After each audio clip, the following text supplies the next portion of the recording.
Los días 17 y 18 de septiembre, en la Facultad de Ciencias Económicas y Empresariales de la UNED, se reunieron varios expertos e investigadores en el ámbito de la economía de la salud para presentar varios trabajos sobre los efectos de la crisis en la salud y en los sistemas sanitarios.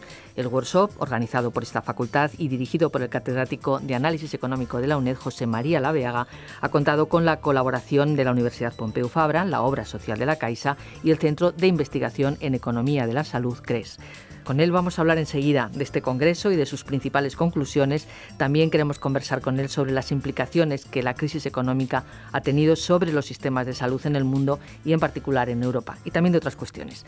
Además, vamos a contar con la participación del profesor del Departamento de Análisis Económico y Finanzas de la Universidad Castilla-La Mancha, Juan Oliva Moreno, que participó como comentarista en este congreso y que también forma parte del grupo de investigación en el Seminario de Investigación en Economía y Salud. Buenos días a ambos, gracias por estar aquí con nosotros. Buenos días. Buenos días. Bueno, pues encantados de tenerles en este programa de radio de la Facultad de Ciencias Económicas y Empresariales de la UNED. Le damos la palabra a José María Laveaga. ¿Qué relevancia tiene en la actualidad la investigación en el ámbito de la economía de la salud y de los sistemas sanitarios y el objetivo dentro de esta relevancia de este workshop que han organizado en la facultad? Bien, la economía de la salud creo que es una de las áreas en investigación que en estos momentos tienen mayor impacto.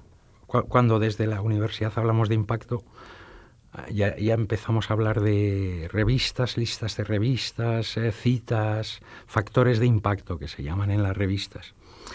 Y es una de las áreas que tiene mayor impacto porque, por muchas razones, la salud es una de las políticas básicas y, por tanto, de los presupuestos de cualquier gobierno, de cualquier Estado.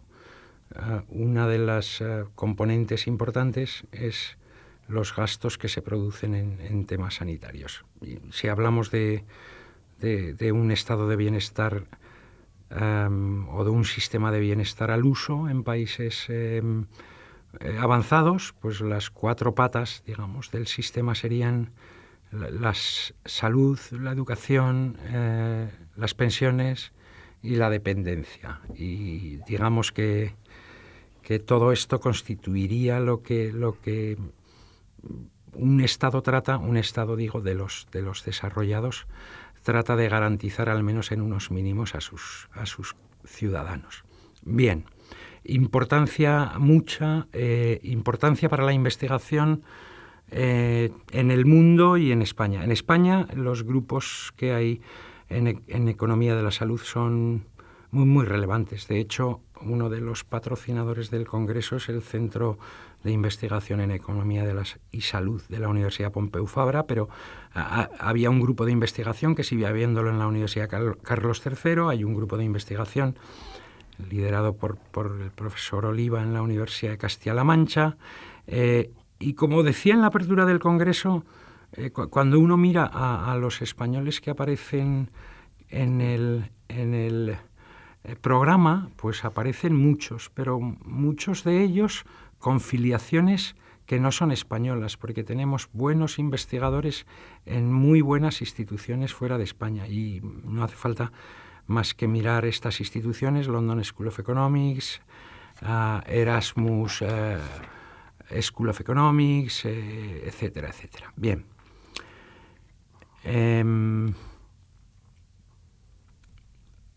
Las revistas más importantes del área de economía de la salud, decía, son las revistas que en el área de economía entran con una factor de impacto, lo que llamamos factor de impacto muy alto.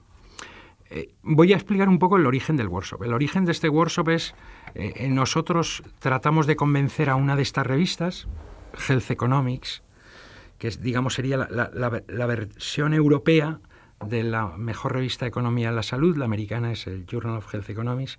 Tratamos de convencerla hace tiempo, algo más de un año, de que nos reservara un número especial para un workshop que denominamos workshop sobre las consecuencias que la crisis ha tenido en los sistemas de salud y en la salud en Europa. Y el comité de la revista, los editores, rápidamente nos contestaron que adelante, con una condición, y es que quitáramos del título las palabras en Europa y que lo abriéramos para todo el mundo. Aquello a nosotros, digamos, nos dio pie para hacer una llamada a que todo aquel interesado en todo el mundo en presentar algo que tuviera que ver con esta temática, pues nos enviara su trabajo. Y por tanto, como recibimos muchos trabajos, tuvimos que hacer una ingente labor de evaluación previa para seleccionar los que consideramos eran mejores, que no necesariamente hemos acertado, porque eso es algo que deberemos valorar a posteriori. Pero por resumir un poco este proceso, nos enviaron 31 trabajos y seleccionamos para este workshop a 10. Y por tanto dejamos fuera 21 trabajos que creemos que también eran buenos, pero que a nuestro juicio, a juicio de los que evaluaron todo esto, eran, digamos, de inferior calidad a los seleccionados. Importancia de la economía de la salud mucha, importancia de la crisis para las consecuencias en la salud hemos visto a lo largo del encuentro, y supongo que luego me lo preguntará que bastante, importancia de la crisis para cómo los sistemas de salud son ahora, pues seguramente mi colega Juan Oliva también hablará de esto, fundamentalmente en lo que ha pasado en España, y yo creo que ha pasado mucho a lo largo de estos años en muchos países y particularmente en el nuestro. No nos podemos detener en las conclusiones de cada una de estas ponencias presentadas. Podemos hablar generalmente de ellas, podemos hacer una referencia general, pero sí podemos entrar ya en esos efectos que la crisis económica ha tenido en los sistemas de salud del mundo a partir de estas aportaciones y de los conocimientos que tienen nuestros invitados. Hablaremos también de Europa y después de España. José María Lavega. Sí, yo me voy a centrar en esto, en un tema de los que antes he dicho, digamos, tomamos las 4 patas del estado del bienestar: educación, sanidad, pensiones, dependencia, y en esas 4 patas centrémonos en una de ellas, que es dependencia. Se presentó un trabajo en el que se hacía referencia a cómo lo que se da en llamar la gran recesión de estos últimos años ha afectado a el cuidado informal. Vamos a ser más precisos.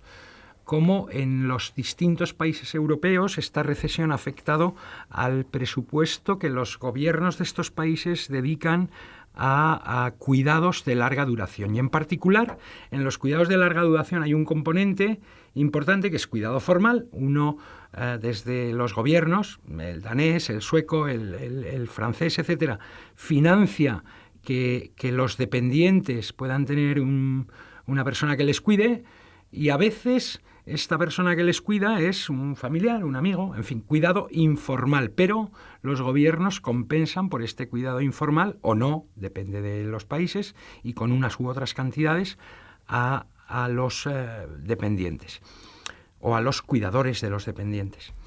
Y este estudio, digamos, pone de manifiesto que la gran recesión, en este caso en 11 países europeos, ha tenido muchos efectos sobre cómo se distribuye la estructura del cuidado en dichos países entre lo que es cuidado informal y cuidado formal, cuidado prestado por profesionales de los cuidados de larga duración. Nos vamos al caso español, y en este mismo tema, y solo voy a entrar en este tema para el caso español, se presenta un trabajo de cómo las reformas como consecuencia de la crisis, y digo reformas por no decir recortes, han afectado a los cuidados de larga duración. Digo esto porque el caso de España es un poco diferente. Nosotros tuvimos esta 4ª pata del estado del bienestar aprobada a finales de 2006, la ley de dependencia, y justo cuando comenzábamos a introducir los shocks, digamos, de presupuesto, los dineros por parte del sector público, tanto a nivel nacional como a nivel autonómico, para financiarla, entonces llegó la crisis. Y llegó la crisis y se recortó mucho, y esto no solo afectó, digamos, a las condiciones económicas, también afectó pues a la espera que los dependientes que han sido declarados dependientes tienen que hacer para poder optar a estas condiciones, etcétera, etcétera, etcétera. Bien, como consecuencia de la profundidad y de y de la longitud en el tiempo de esta crisis económica, pues hubo reformas que volvieron a afectar a el tiempo que se podía dedicar al cuidado formal y por tanto pagar, a los volúmenes que se compensaba por parte del Estado, las comunidades autónomas para el cuidado informal, etcétera, etcétera, etcétera. Bueno, pues esto, digamos, en el trabajo que se presenta se observa que tiene unas grandes consecuencias, y tiene consecuencias fundamentalmente por cómo a determinadas edades los individuos empiezan a tomar sus decisiones sobre la contratación de seguros privados para afrontar problemas que van a tener en el futuro sobre afrontar gastos en cuidados de larga duración. Mientras que este es un mercado muy poco desarrollado, el hecho de que, por ejemplo, determinadas comunidades autónomas hayan establecido condicionalidades basadas en patrimonio y renta, pues ha hecho que ciudadanos de estas comunidades autónomas hayan incrementado mucho la contratación de este tipo de seguros. Por tanto, digamos, ahí se ha puesto de manifiesto que determinadas condicionalidades o determinadas reformas o determinadas normas pues pueden tener efectos más o menos importantes sobre el desarrollo de, en este caso, los mercados de seguros de dependencia. ¿Cómo ha afectado la crisis económica? También puede intervenir Juan Oliva cuando considere oportuno. ¿Cómo ha afectado la crisis económica a nivel general en el mundo a los sistemas de salud? ¿Han variado? ¿Han sufrido esas reformas o recortes por igual en distintas regiones del mundo? No. En los trabajos que se han presentado que toman datos de diferentes países, se observa que hay mucha heterogeneidad en cómo la crisis ha afectado a unos y otros. Yo creo que una cuestión importante, y en esto va a entrar Juan en un momento, una cuestión importante que ha podido tener la crisis sobre los sistemas sanitarios es en la organización de la prestación de servicios. Y en eso, digamos, creo que donde más hemos experimentado esto, digo experimentado por no decir sufrido, ha sido en los países del sur de Europa y en particular en España. Por esto digo que Juan seguramente en esto puede entrar rápidamente a contestar. Bueno, sí, en esto vamos a coincidir. Desde luego la crisis ha sido asimétrica, no ha afectado igual a todos los países. De hecho, yo no sé si podríamos hablar de crisis económica mundial. Sobre todo ha sido una crisis europea y especialmente ha sido una crisis de los países del sur de Europa. Y dentro de estos países del sur de Europa, pues también hay muchas diferencias. Seguramente, con la excepción de Grecia, no hay ningún país donde haya caído tanto los ingresos tributarios como en España. Es decir, no ha habido ningún país donde los recursos necesarios para poner en marcha los servicios públicos básicos han surgido tanto como en nuestro país. Y esto ha hecho que, obviamente, la crisis económica haya afectado mucho más a nuestro país y mucho más al funcionamiento de los sistemas sanitarios de lo que haya podido afectar a otros países del centro o incluso del norte de Europa.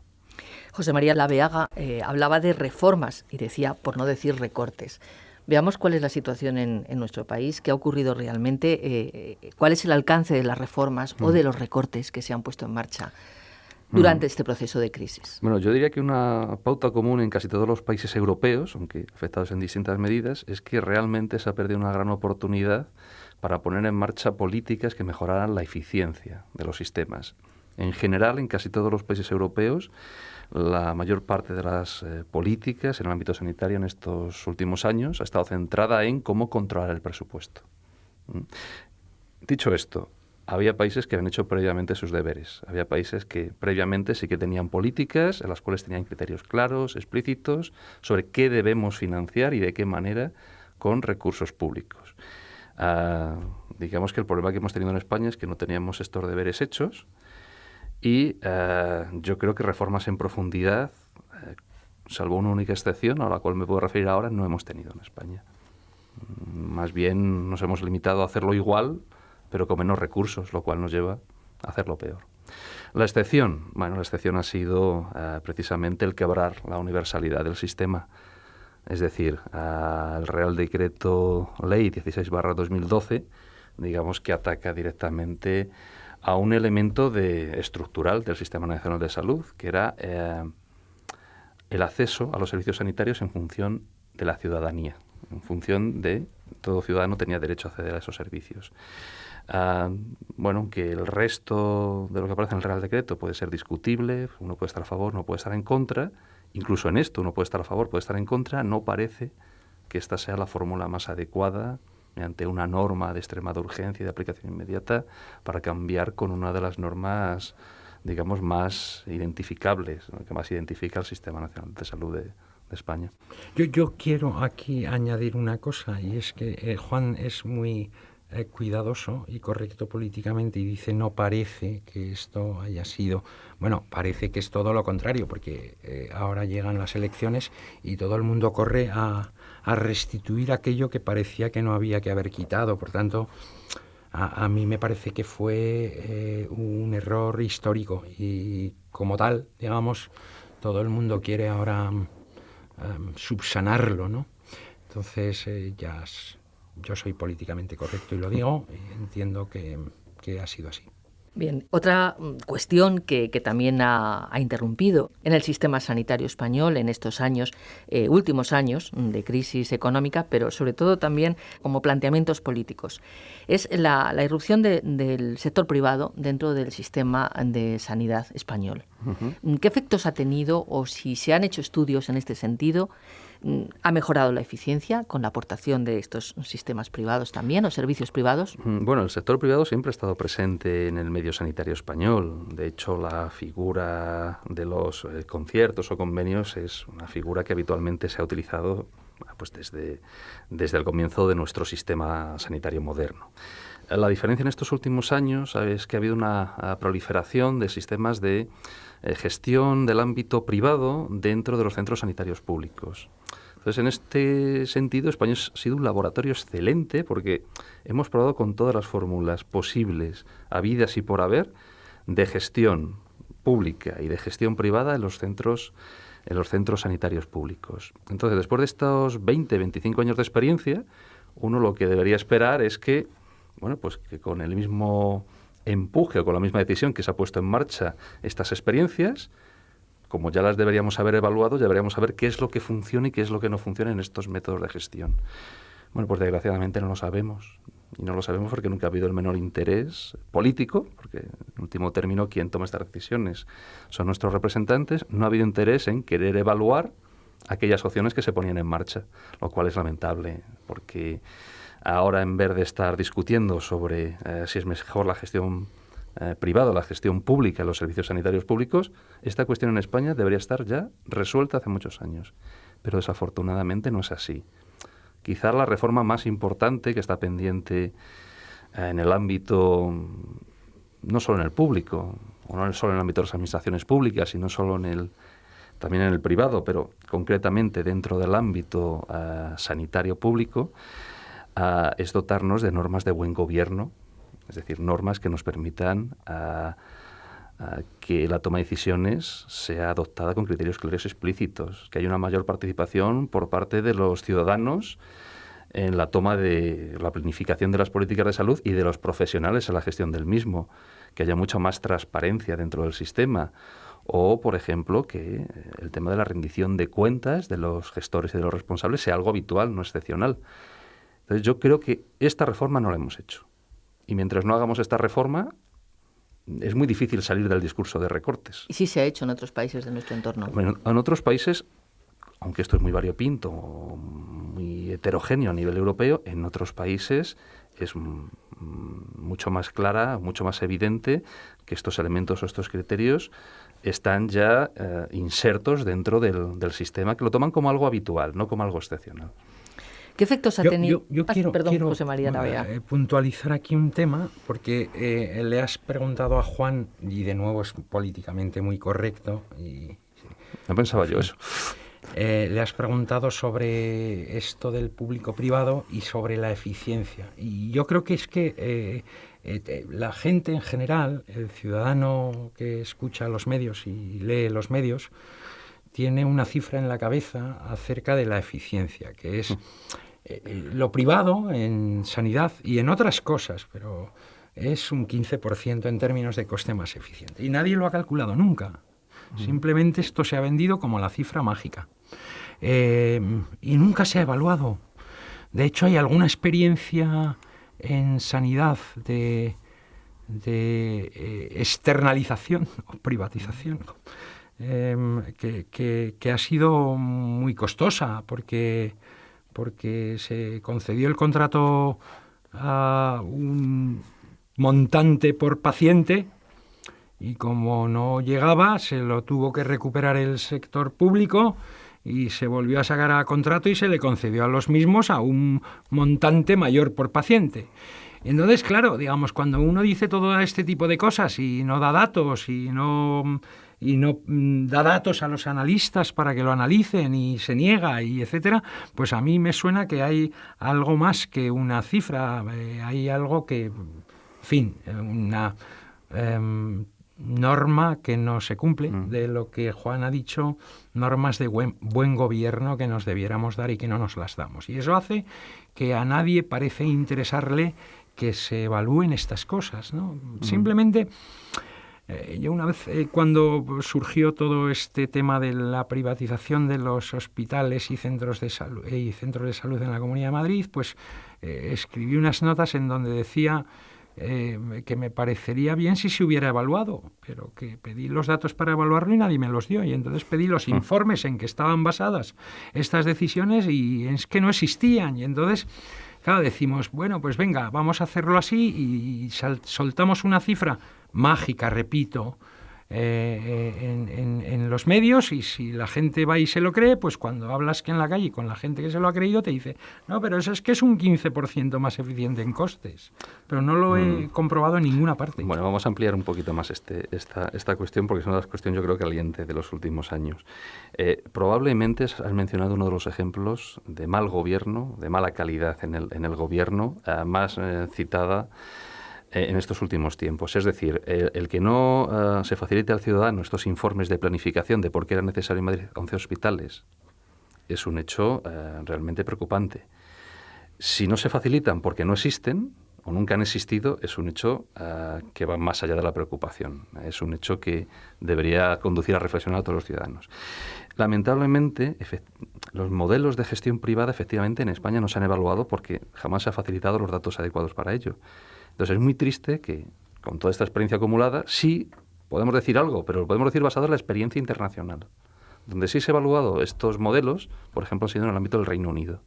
Y en el ámbito del Reino Unido, precisamente lo que se ha venido a demostrar es que ni parece que la calidad sea tan diferente entre los centros que se ha externalizado la gestión y los que no, pero desde luego no ahorran costes, al contrario, parece que suman más costes.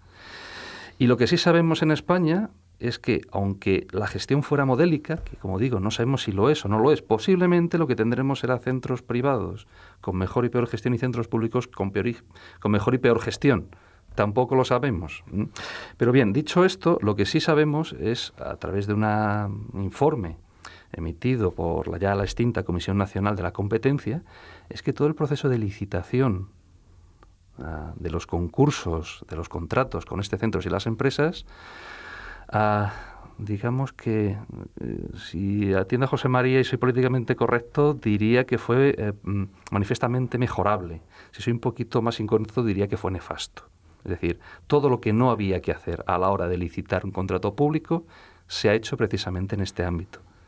Lo cual, bueno, pues nos da bastante que pensar en sentido negativo. Hay una cuestión, he leído en un artículo, que el sistema sanitario público español hasta ahora ha sido relativamente eficiente y barato en relación con otros países de la OCDE.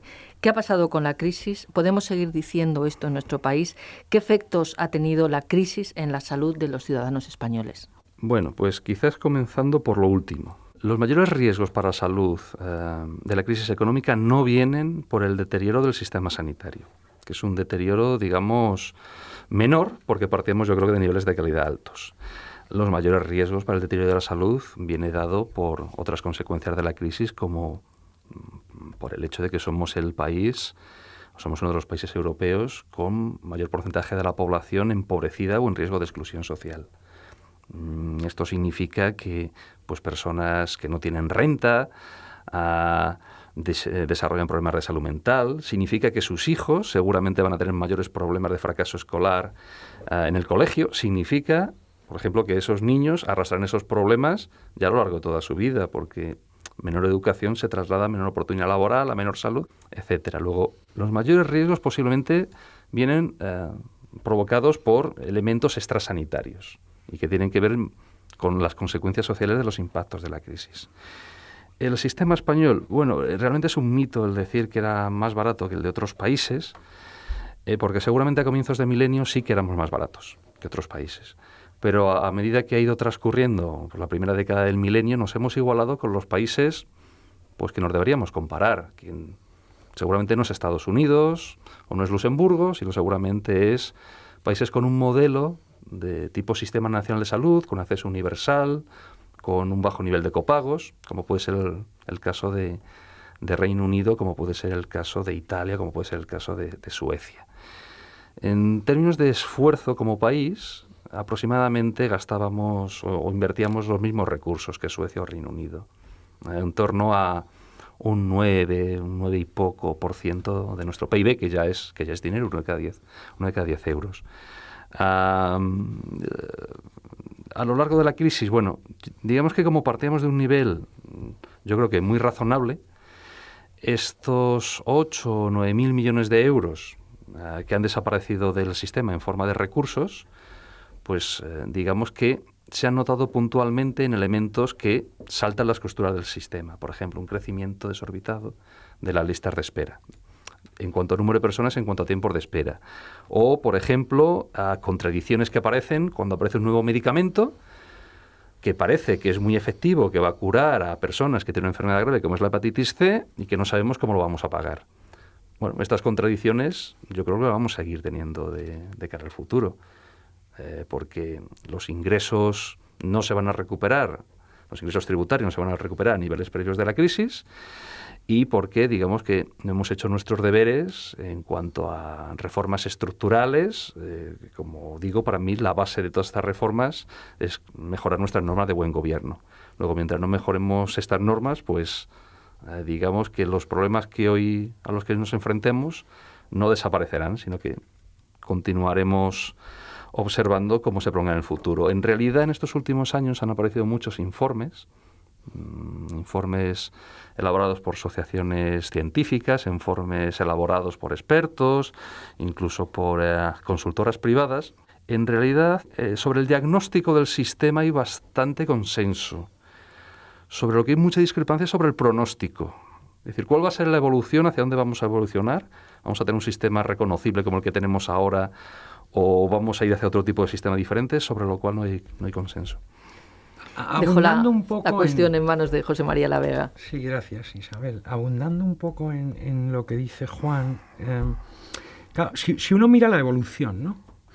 Y mira la evolución, él decía, en 2000 teníamos un sistema barato y tal vez en 2009 o 2010 no tanto, es cierto. Los costes del sistema en términos de PIB crecieron mucho en los últimos años de boom. Incluso crecieron mucho en el primer año de la crisis.